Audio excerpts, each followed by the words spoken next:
With a dangerous sport that takes exploring to the limit, cave divers are drawn to the lure of the deep as they go in search of ancient artifacts. And global explorer Josh Bernstein recently returned from an exciting adventure. He joins us here on set. Josh, good morning to you. Good morning. Good morning, Carl. I joined a talented group of cave divers who travel worldwide exploring sinkholes and caves. We embarked on an expedition in Mexico to document what's hidden deep below the surface. Deep in the Yucatan jungle, an underground world exists, holding the secrets to a long-lost civilization. John Cenote. I joined Kurt Bowen, the leader of the ADM Exploration Foundation. He's part of an elite group of cave diving specialists who explore the unexplored and go in search of ancient treasures. The original gist of any exploration is to find new caves. Along with that, we discover ancient Mayan relics. These guys represent a very, very small subset of the diving community, to go someplace where really no one's been, certainly not recently, and to document what they see. In the Yucatan, there are thousands of underground water sources known as cenotes. Some are open to daylight, others little more than a hole in the jungle floor. Overrun with bats, completely dark. These holes often gateways to vast systems of underwater caves.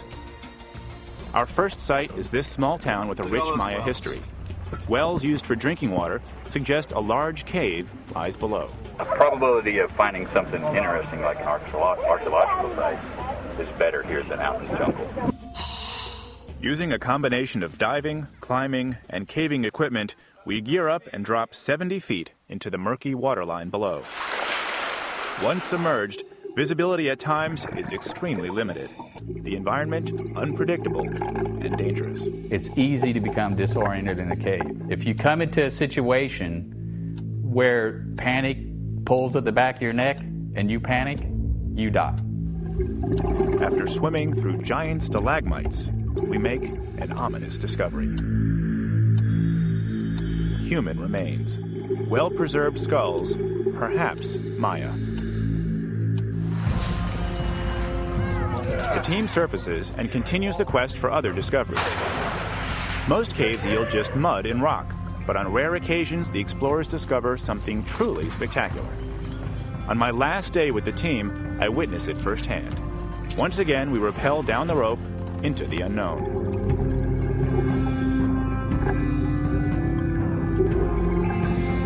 There, resting in the darkness, 80 feet below the surface, a beautiful ceramic vessel.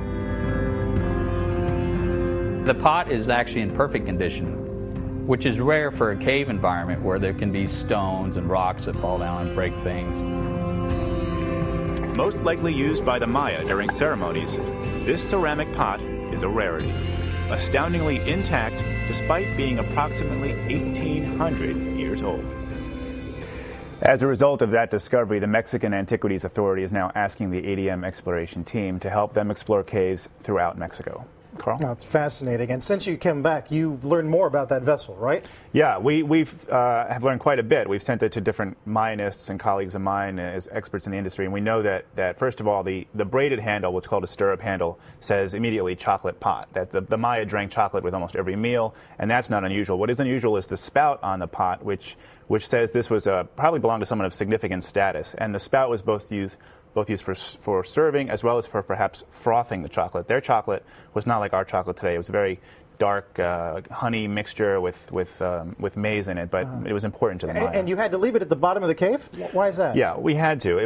We wanted to recover it, and originally the expedition was for recovery, but INA, the Antiquities Authority, came with us on the dive, saw the pot, and said, you know what, it's intact and it's safe down here, and it's stabilized in this environment. Once we bring it out and expose it to air, there's a long process. It's very time and labor intensive, and they said, for now, let's just leave it here and keep the location secret. Can you just describe the frame of mind you're in as you're going down that well? Because people who dive in open water, we were talking about this during the break, but you have no idea where that's going to lead.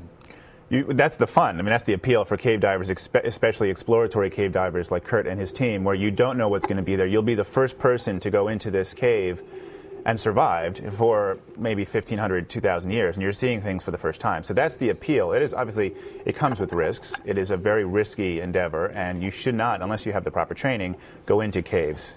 Or you've said if you have claustrophobia, better not to try this. You probably wouldn't even be watching the segment There's if you had some claustrophobia. areas where you actually have to breathe out in order to fit through the narrow space. Not in this cave in Mexico, but I've been in some tight squeezes in Florida, for example, where, the width of the passage is just what your body can manage to squeeze through. You do know you're crazy, yes? But the good kind of crazy, so that's okay. It's great stuff, Josh. Thank you for that, Josh Absolutely. Bernstein. By the way, if there's an expedition you want to see Josh undertake, head to today.com for details on how you can decide his next adventure.